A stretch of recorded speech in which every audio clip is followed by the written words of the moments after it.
Oke, sekarang kita bakal bikin aplikasi yang kedua, namanya Image Keyword Generator.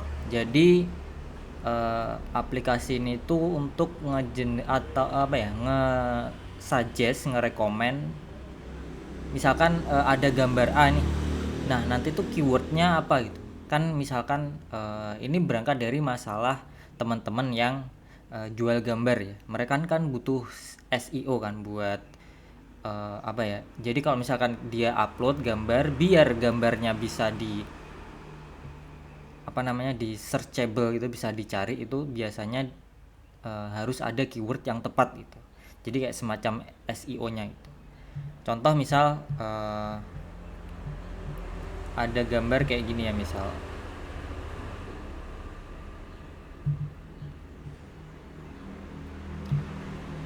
sorry bukan ini, misalkan ada gambar kayak gini. Nah, ini kan em, mereka bikin gambar kayak gini terus mau dijual ke misalkan ke Canva, misalkan mereka kontributor gitu. Nah, itu kan perlu keyword kan, dipasang keyword biar ketika di search muncul gitu. Misal black dot atau apa kayak gitu. Nah, kadang tuh eh, nggak tahu gitu keyword ini tuh, gambar ini tuh keywordnya cocok di mana gitu, cocok yang seperti apa kayak gitu. Nah, di sini saya coba ya di ChatGPT dulu untuk praktekin. Jadi misal kayak gini, upload from computer.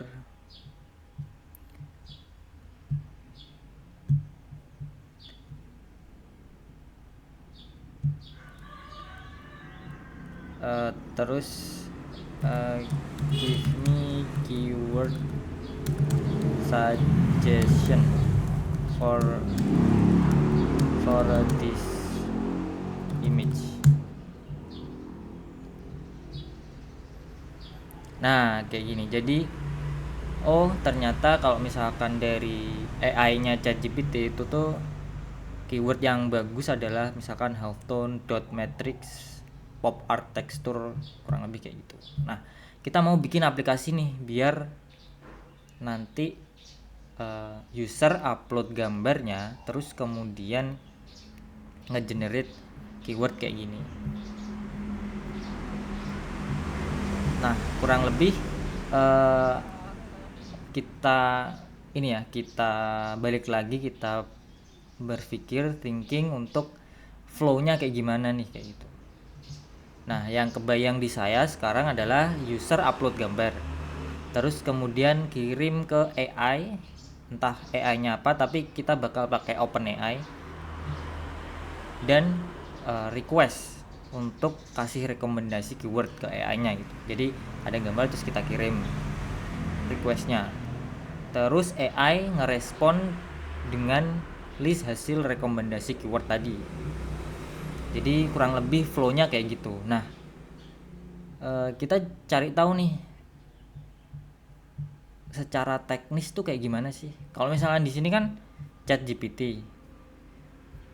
Nah, kalau misalkan kita bikin aplikasi kayak gitu, itu eh, gimana ya secara teknisnya kayak gitu. Nah, kalau misalkan eh, apa namanya, kayak misalkan flow-nya kayak gini, berarti kan kita perlu user upload gambar, ya kan. Ini mungkin nanti bisa dihandle sama Replit. Terus kemudian kirim gambar ke AI. Nah, AI-nya ini kita mau pakai AI yang mana nih? Kita bisa yang paling populer ya menurut aku, OpenAI, atau uh, kalau misalkan gambar ada Midjourney kalau nggak salah. Tapi sejauh ini yang paling bagus adalah OpenAI dengan mungkin lebih mahal dan lain-lain, tapi lebih mahal dikit, tapi yang paling bagus adalah LLM-nya OpenAI. Mereka secara infrastruktur juga udah lebih stable, terus pricingnya jelas, jarang down kayak gitu. Kalau misalkan teman-teman mau pakai LLM yang lain juga boleh, tapi yang bisa baca kayaknya yang bisa apa ya, LLM atau AI yang bisa baca gambar tuh eh, udah banyak sih sebenarnya, udah banyak. Kayak misalkan teman-teman bisa pakai Open Router namanya. Jadi kan kalau ini satu vendor, nah Open Router ini banyak banget, dari beberapa vendor kita tinggal milih aja. Misalkan ini dari LLM-nya dari Coin dari Cina gitu. Di sini juga ada LLM-nya DeepSeek, terus Google Gemini, kemudian OpenAI juga ada di sini kayak gitu.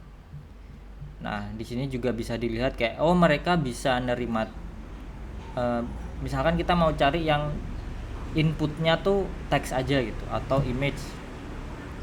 Nah, bisa langsung di sini dan kita tinggal nanti eh, bikin apa top up kredit gitu. Jadi ya udah tersentralisasi gitu di sini. Kita tinggal pilih-pilih kayak gitu.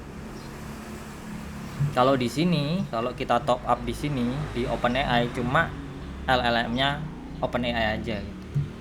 Kita bisa lihat di sini kayak kayak gini. LLM-nya pricingnya GPT, namanya GPT ya kalau OpenAI. For Omni, GPT image kayak gitu. Kurang lebih kayak gitu kalau misalkan kita bahas tentang AI. Sebenarnya banyak banget yang kita bisa explore di sini. Kita bisa bahas transcription, terus cost-nya, apa itu input output, terus token dan lain-lain gitu. Mungkin nanti next kita bakal bahas khusus tentang ketika kita pakai LLM tuh apa yang harus dipertimbangkan kayak gitu. Nah, di sini kayak misal transcription and speech generation. OpenAI ini punya LLM untuk dari text to script. Transcription ini maksudnya dari speech, dari suara ke teks atau teks ke suara. Jadi kita bisa pakai model 3 ini dengan harganya, dengan kelebihannya, kekurangan dan kelebihan dan kekurangan masing-masing kayak gitu. Atau kita bisa juga pakai image generation. Ada GPT image 1, DALL-E 3, DALL-E 2 kayak gitu. Ini yang paling bagus GPT image 1 kalau misalkan mau pakai image generation. Kayak gitu. Jadi di OpenAI sendiri udah ada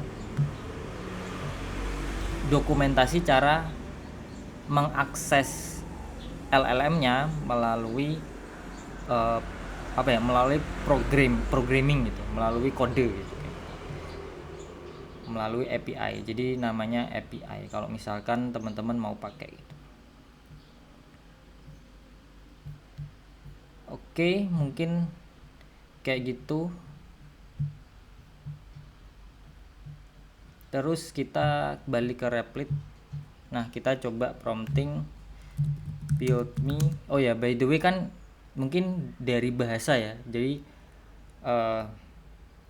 teman-teman juga bisa sebenarnya pakai bahasa Indonesia. Cuman tetap nanti si Replitnya tuh tetap pakai bahasa Inggris gitu. Karena ini emang nggak apa ya, agent AI yang fokusnya emang ke codingan, bukan untuk conversation kayak gitu. Nah, sekarang boleh pakai bahasa Indonesia atau bahasa Inggris, tapi saya prefer bahasa Inggris gitu. Kalau misalkan bingung bisa translate dulu nanti dan lain-lain gitu.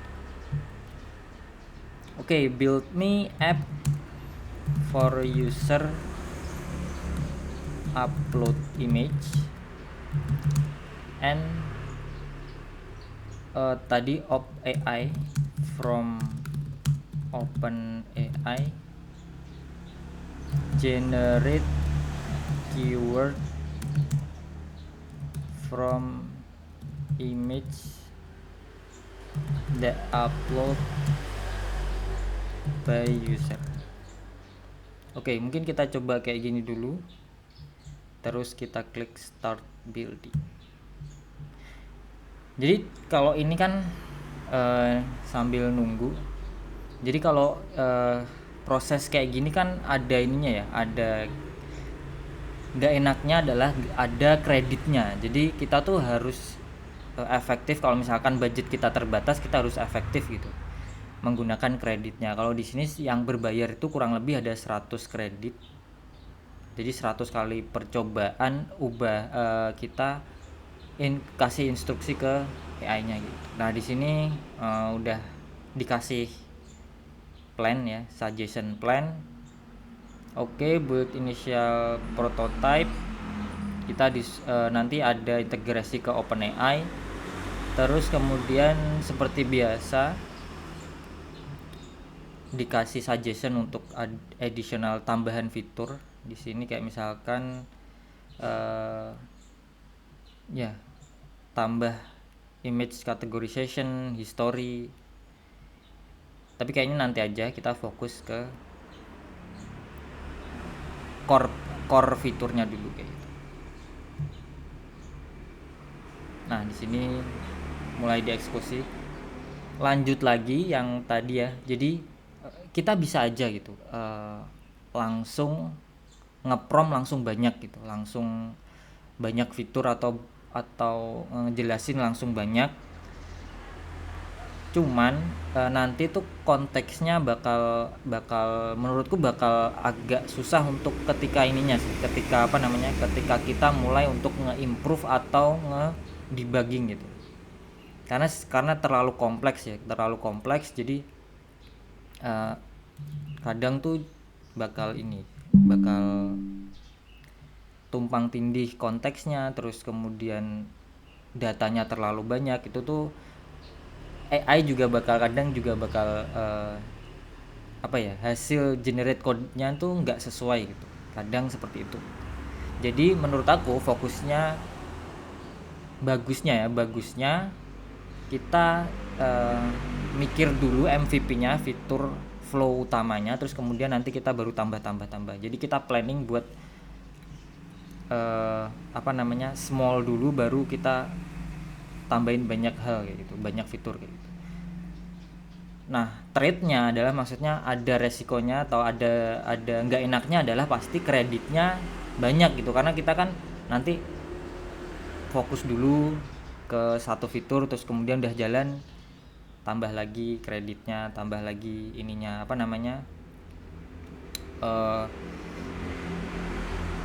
kreditnya habis, terus kita harus tambah kredit lagi kayak gitu. Jadi karena banyak chat, karena banyak session, jadi akhirnya kadang terlalu banyak kredit yang terbuang. Tapi kalau ukurannya hasil, ya menurutku yang paling bagus tuh ya menggunakan framework kayak gitu, menggunakan mindset kayak gitu, kurang lebih kayak gitu sih. Oke, di sini masih jalan. Nah, di sini kayak kita bisa lihat ya, finish 2 minutes ago, dia bikin folder baru, terus kemudian bikin file baru. Terus di sini ada cost-nya juga, free. This checkpoint didn't cost you anything. Jadi kita bisa lihat di sini juga nggak makan kredit ya kalau di awal kayak gitu.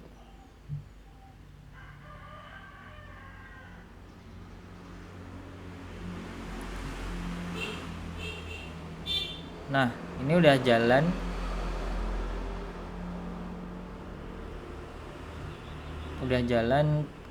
Kemudian di sini ditanya nih, kita kan mau pakai LLM atau AI-nya OpenAI. Nah, tolong dong si AI-nya ini minta untuk bikin key buat autentikasi ke OpenAI-nya. Jadi kita bikin dulu.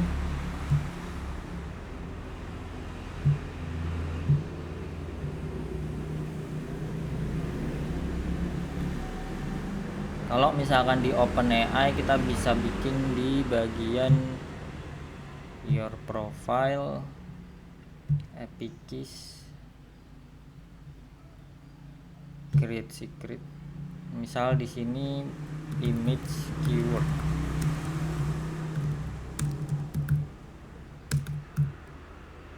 select project, saya default aja create secret key,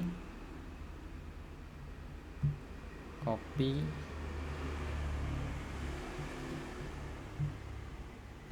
saya paste di sini, continue. Enggak dulu. Di sini dia tanya, oke ini mau dipakai untuk nanti ke depannya enggak? Kalau misalkan bikin aplikasi lagi gitu. Jadi aku bilang enggak gitu. Nanti kita, karena ini testing ya, jadi kayaknya nanti aja. Oke, sekarang udah berhasil, kita coba. Di sini udah dikasih ini ya, dikasih previewnya. Kita klik browse files, terus misal tadi ini, nah ada preview gambarnya, terus kita klik generate keyword. Oke, kita lihat apakah jalan. Nah, muncullah generate keyword, halftone, dots, pattern, gradient, black, white, texture, abstract, dan lain-lain. Kita bisa tinggal copy all. Di sini dia inisiatif untuk bikin agar keywordnya tuh bisa langsung semuanya di copy. Oke, kurang lebih kayak gitu. Jadi untuk awal-awal kita bikin 2 aplikasi ya. Yang pertama tadi SEO optimizer buat website, terus yang ini AI image keyword generator. Jadi kalau misalkan saya summarize, yang pertama yang SEO itu kita belajar tentang kita riset dulu teknisnya kayak gimana gitu. Terus dikit-dikit tahu tentang SEO, kita belajar dulu dikit-dikit SEO. Nanti kalau misalkan asumsi kayaknya AI ngerti deh gitu, karena ini common ya, SEO kan common kan, udah ilmu lama gitu. Terus kemudian yang kedua kita bikin image keyword AI. Jadi di sini kita belajar untuk lebih dalam untuk nge-planning aplikasinya, terus kemudian research LLM kalau misalkan kita perlu LLM atau AI yang perlu kita pakai. Dan nanti kita bakal lebih dalam lagi, jadi study case kita bakal banyak belajar tentang study case. Nanti kita belum bahas tentang, ini kan aplikasi masih ini ya, masih masih yang penting prototipenya jalan. Nanti kita bakal bikin kayak misalkan akun login gitu. Gimana sih usernya nanti login pakai akun GitHub atau pakai Google kayak gitu. Terus nanti misalkan kita kasih batasan user untuk eksekusi berapa kali kayak gitu. Nah, di sini ada database, terus deployment dan lain-lain. Oke, mungkin untuk sesi kali ini kita cukupin dulu.